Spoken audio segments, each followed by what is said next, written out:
المشاهدون الأكارم، أسعد الله مساءكم أينما كنتم بكل خير. نشرة الأخبار نقدمها من الفضائية الإريترية، معكم فيها قاسم محمود، ونستهلها كالعادة بأبرز العناوين.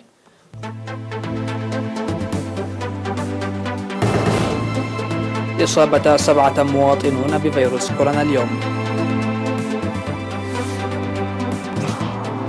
دورة تدريبية لحجر الحيوان ومشتقاته في إقليم الكشبركة.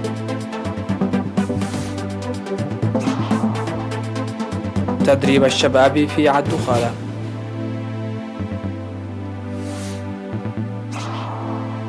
حركة طالبان تعلن سيطرتها على 85% من الأراضي الأفغانية.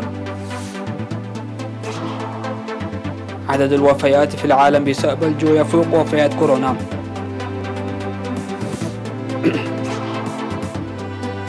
مصر 10 أشخاص وتشرد المئات بسبب عاصفة في جامايكا. أهلا بكم إلى تفاصيل النشرة، نستهلها بهذا الإعلام من وزارة الصحة. أعلنت وزارة الصحة أن الفحوصات المخبرة التي أجريت اليوم 11 من يوليو في مراكز العزل في أسمرة بالإقليم الأوسط أظهرت إصابة 7 مواطنين بفيروس كورونا، وبهذا بلغ عدد المصابين بفيروس كورونا في البلاد 6284، شفي منهم 5842 وتوفي 29 مريض كورونا، فيما لا يزال 413 مرضى يتلقون العلاج في المستشفيات. وزارة الصحة 11 من يوليو 2021.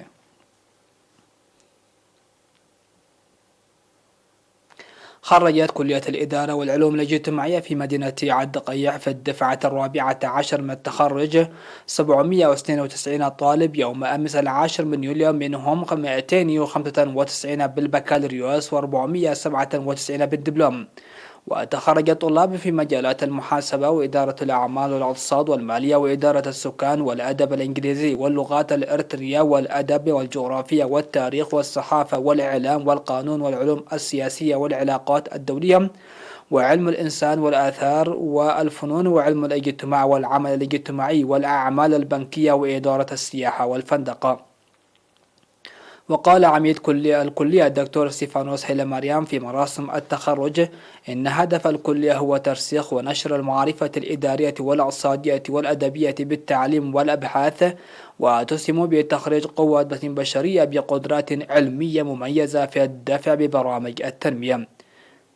وذكر أن كلية التجارة والعلوم الاجتماعية وفي إطار جهودها لرفع قدرات مدرسيها في الدراسات العليا تدرس هذه السنة أيضا 72 من مدرسيها في مختلف الدول، 10 منهم لدرجة الدكتوراه و12 للماجستير.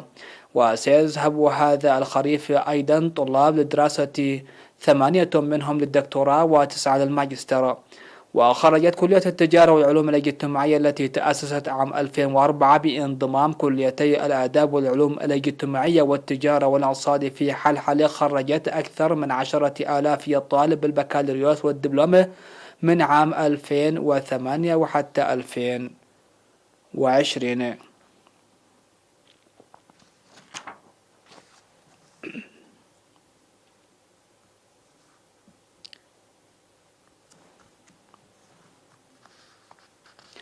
نظم مكتب وزارة الزراعة في إقليم الكشبركة بالتعاون مع قسم القانون والرقابة دورة تدريبية في مدينة تسناي من 28 من يونيو وحتى 4 من يوليو ل36 مهنيا زراعيا وأعضاء المؤسسات الشريكة حول أهمية الحجر الصحي للحيوان ومشتقاته. وأوضح مسؤول حجر الحيوان والنبات في مديرية تسناي السيد زرع سناي سقاي لوكالة الأنباء الإريترية إرنا أن التدريب الذي شارك فيه أعضاء الإدارات والجمارك ومؤسسة المواشي والغلال أن الدورة تركزت على التعرف والسيطرة على الأمراض الوبائية المنتقلة عبر الحدود والسيطرة على النقل غير القانوني للمواشي عبر الحدود ورقابة الأدوية الحيوانية غير المؤكد جودتها. وقال أن إقليم الكشبركة مع سعة حدوده ظل يشهد انتقال عشوائي للمواشي، وهذا الوضع يثير القلق على صحة الإنسان والحيوان ما لم تجري عليه الرقابة والسيطرة، مشددا على ضرورة تكون تجارة الحيوانات ومشتقات الحيوان والأدوية الحيوانية من دولة إلى أخرى بمعرفة وترخيص وزارة الزراعة. وأوضح أن الأمراض المنتقلة من الحيوان إلى الإنسان مثل أمراض الإجهاد والسل الرئوي وغيرها وداء الكلب متفشية في دول الجوار، ولدرء هذه الأمراض يتطلب من المشاركين في الدورة نقل المعرفة المكتسبة إلى المجتمع. وذكر مسؤول وحدة مراقبة الثروة الحيوانية في مكتب وزارة الزراعة بإقليم القشبركة السيد السعري أبراهام أن وزارة الزراعة تعمل بإتمام لحجر الحيوان إدراكا للأضرار الصحية من جانبه. أوضح مدير مديرية تسني السيد سيوم جبريسوس أن الدورة التدريبية توضح دور الإدارة والشركاء الآخرين وتساعد في عملهم، مؤكدا على العمل لإنجاح البرنامج. وأفاد المشاركون في الدورة التدريبية اكتسابهم المعرفة اللازمة للتعرف على الموارد القانونية وغير القانونية.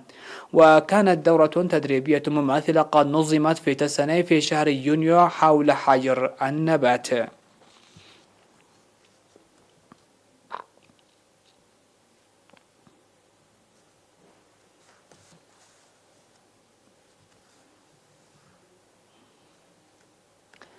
أحدثت الأمطار المصحوبة بالثلوج والعواصف يوم 10 من يوليو في مديرية بريخ بالإقليم الأوسط أضرارا في الأرواح والممتلكات. وأفادت إدارة المديرية وفاة طفل يبلغ من العمر 11 عاما وإصابة طفلين آخرين في زعزقة، واطلعت ألواح الزنك من حوالي 30 منزلا في قرى وكدبة وعدي هبتسلوس وعدي مرعاوي وعدي شماقلة وعدي أسفدم. كما احترق محول كهربائي في وكدبة لتتوقف خدمات الكهرباء ونفوذ 17 رأسي من المواشي ودمار مساحة 30 هكتار من البساتين. وفي متكل أبيات بمدينة قندع أوقعت الأمطار المصحوبة بالعواصف أضرارا بالمنازل وخطوط المواصلات والمزارع. ودمرت العواصف التي صحبت الأمطار حوالي 180 منزلا وأضرت بالحواجز المائية والتحويلية المعدة للزراعة، وسقط أكثر من 30 عمود كهربائي ممتد من قحطلة إلى شعب وإغلاق خطوط المواصلات.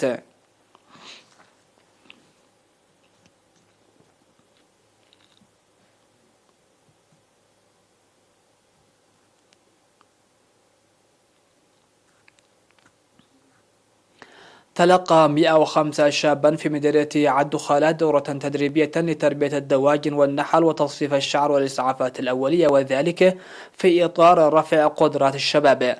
وفي مراسم التخريج التي جرت في 6 من يوليو بقاعة عدو بقيعو تم التوضيح بأن الاتحاد الوطني للشباب والطلبة سيقدم قروض دون فوائد تسترد في عامين بقيمة 20,000 نعفة لإطلاق المتدربين الأعمال. قال مدير مديرية عدو خالد السيد عندما اسكال حنوم إن إدارته ستقوم بالتعاون مع الشباب في أنشطتهم لتحسين حياتهم المعيشية.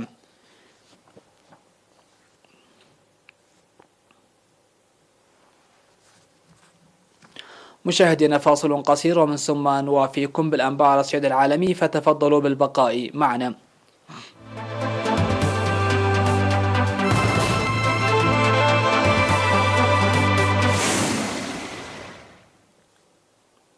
أهلا بكم. على الصعيد العالمي تواصل حركة طالبان المتشددة هجماتها في عدة مناطق في أفغانستان بموازاة الانسحاب العسكري الأمريكي، حيث أعلنت أنها باتت تسيطر على 85% من الأراضي الأفغانية. وقال عضو فريق مفوضي طالبان شهاب الدين ديلاور خلال مؤتمر صحفي في موسكو أن 85% من الأراضي الأفغانية باتت تحت سيطرة الحركة، ومن صفها نحو 250 إقليما من بين 398 في البلاد.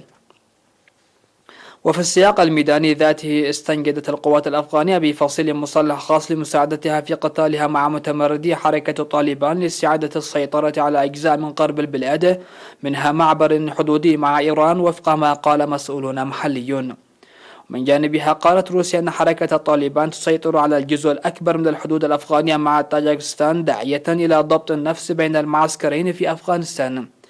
ولتمأنة روسيا أكدت حركة طالبان لروسيا أنها لن تسمح باستخدام البلاد قاعدة لشن هجمات على بلدان أخرى.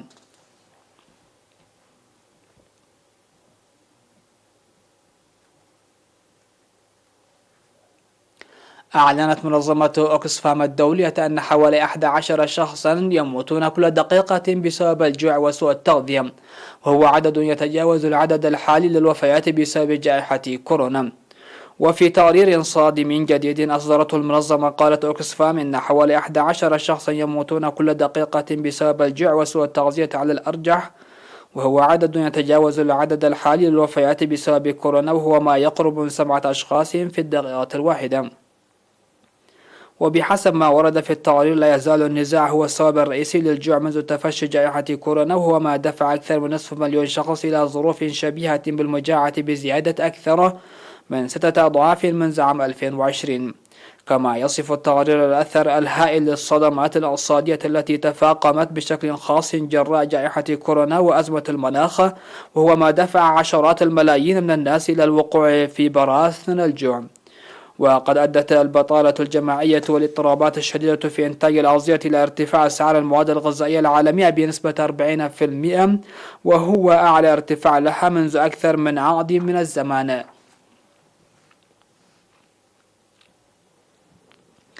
أودت عاصفة في غامبيا بحياة 10 أشخاص وتسببت في تشريد المئات بعد أن سوت منازلهم بالأرض في بعض مناطق غرب البلاد، وظلت مناطق ساحلية من دون كهرباء أو ماء بعد أن لحقت أضرار بالبنى التحتية للمرافق سبب الرياح العاتية والأمطار والسيول.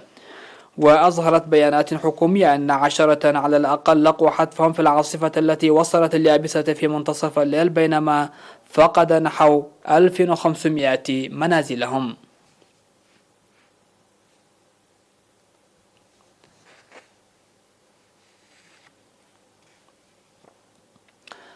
الخبر الأخير في هذه النشرة: ضرب زلزال بقوة 6 درجات الحدود بين ولايتي كاليفورنيا ونيفادا الأمريكيتين، حيث شعر الناس بقوة الرجة على بعد مئات الأميال وفق هيئة المسح الجيولوجي الأمريكية. ووقع الزلزال على بعد حوالي 400 كيلومتر شرقي سان فرانسيسكو وجنوب بحيرة تاهو، وحدود مركزه على بعد نحو 6 كيلومترات من الغرب إلى الجنوب الغربي من بلدة والكر في كاليفورنيا، وذلك على عمق نحو 10 كيلومترات. وقالت إدارة الطوارئ في مكتب حاكم ولاية كاليفورنيا إنها تراقب بجد الوضع. وأعقبت الزلزال عشرات الهزات الارتدادية، 6 منها تقريبا كانت بقوة 4 درجات وأكثر بحسب هيئة المسح الجيولوجي الأمريكية. وتسببت الانهيارات الصخرية في إغلاق طرق سريعة رئيسية عبر شمال سييرا نيفادا على طول نحو 60 كيلومترا بحسب السلطات. ولم ترد تقارير فورية بشأن وقوع أضرار جسيمة أو إصابات.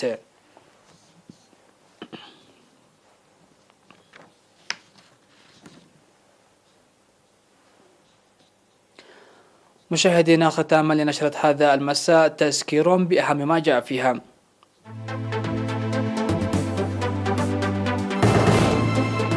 إصابة 7 مواطنين بفيروس كورونا اليوم.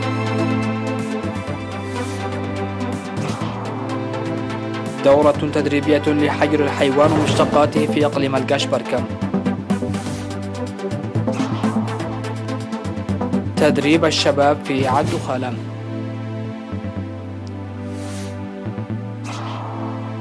حركة طالبان تعلن سيطرتها على 85% من الأراضي الأفغانية. عدد الوفيات في العالم بسبب الجوع يفوق وفيات كورونا. ومصر 10 أشخاص وتشرد المئات بسبب عاصفة في غامبيا. بهذا نكون قد وصلنا وإياكم مشاهدينا إلى نهاية نشرة هذا المساء. هذه تحيات الفريق العامل، ودمتم في أمان الله.